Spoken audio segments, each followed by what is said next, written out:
Wassalatu wassalamu ala Sayyidina Muhammad wa ala alihi wa sahbihi ajma'in, amma ba'd.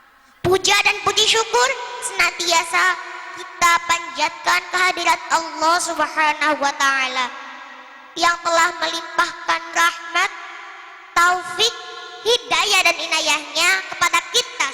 Sholawat berbingkai salam mudah-mudahan Allah limpahkan kepada junjungan kita Nabi besar Muhammad sallallahu alaihi wasallam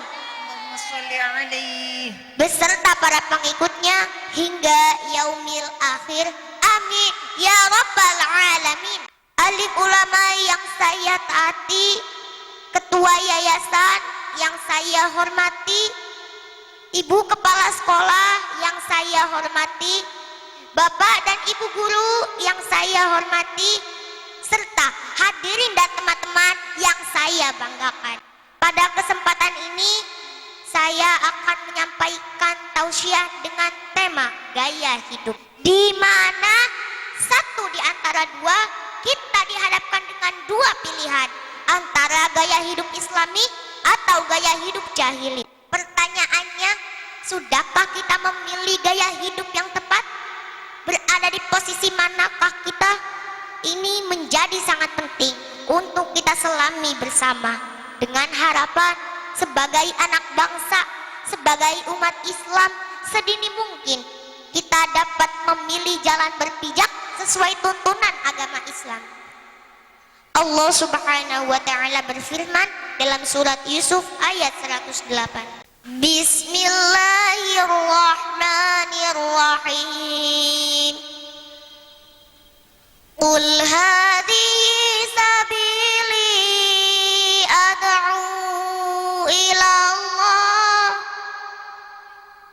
ala basiratin ana wa man ittaba'ani wa subhanallahi wa ma ana minal musyrikin.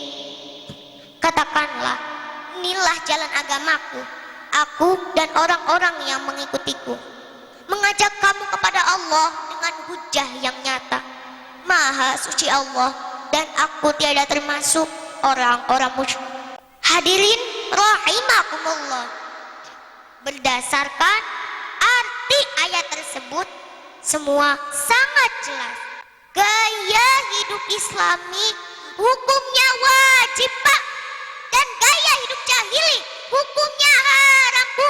Ini sangat kontradiktif, membuat kita sangat prihatin. Kenapa harus prihatin? Bukankah sudah sangat jelas tuntunannya? Betul. Bukankah sudah sangat jelas hukumnya? Benar.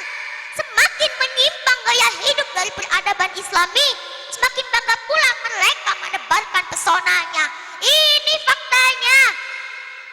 Gaya hidup jahili yang notabene diharamkan mendominasi sebagian besar gaya hidup umat Islam. Fenomena ini persis seperti yang pernah disinyalir oleh Rasulullah Shallallahu Alaihi Wasallam. Beliau bersabda, tidak akan terjadi kiamat sebelum umatku mengikuti jejak umat beberapa abad sebelumnya. Sejengkal demi sejengkal dan sehasta demi sehasta. Ditanyakan kepada Rasulullah, ya Rasulullah, mengikuti orang Persia dan Romawi? Beliau menjawab, siapa lagi kalau bukan mereka? Hadis riwayat Al-Bukhari dari Abu Hurairah sahih.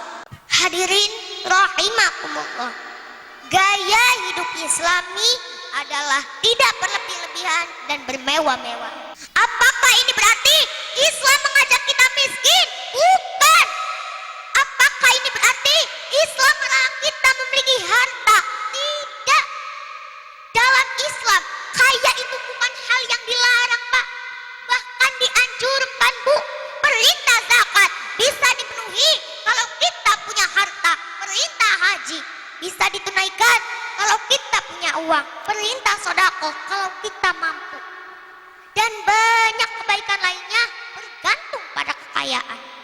Lalu di mana masalahnya? Masalahnya adalah berlebih-lebihan dan bermewah-mewahan. Itulah yang dilarang. Nabi Muhammad adalah sosok yang sangat sederhana. Walaupun harta beliau sangat banyak, rumah beliau sangatlah sederhana, tidak ada singgasana, tidak ada mahkota. Walaupun jika beliau mau, hal itu sangatlah mudah beliau dapat. Lalu untuk apa Nabi Muhammad memiliki harta?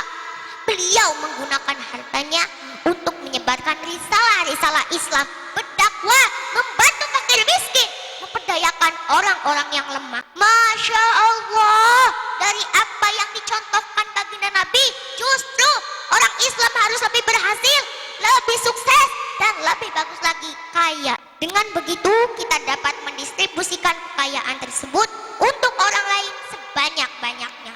Pak, Bu, teman-teman semuanya, kalau sudah disambangi panitia pembangunan masjid, rumah duafa, anak yatim dan lain-lain, sulit rasanya kita mengeluarkan sebagian kecil dari harta kita.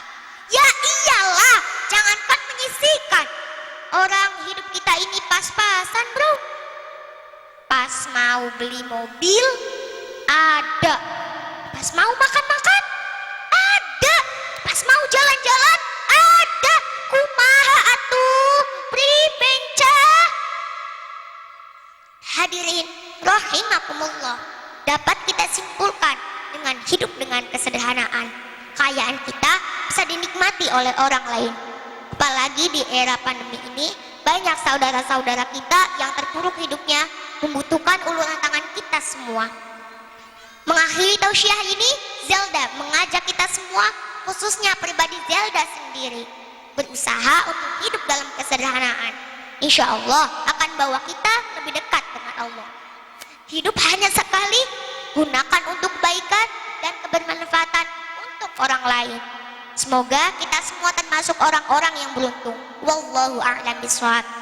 Jangan bingung, jangan panik menghadapi COVID, haruslah patuh. Wallahul muwaffiq ila aqwamit thoriq. Wassalamualaikum warahmatullahi wabarakatuh.